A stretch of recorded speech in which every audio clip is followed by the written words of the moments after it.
कर दिया मैंने, सब खराब हो गया। बचा हुआ चिकन, अब क्या करूं इसका?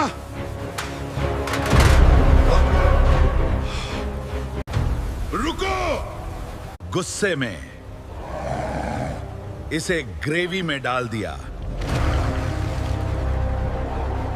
और वहीं से पैदा हुआ बटर चिकन।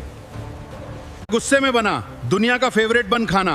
अगर समझ गए हो तो आगे बढ़ो, लाइक करो, कमेंट करो, सब्सक्राइब करो, वरना मिस करोगे अगला वीडियो।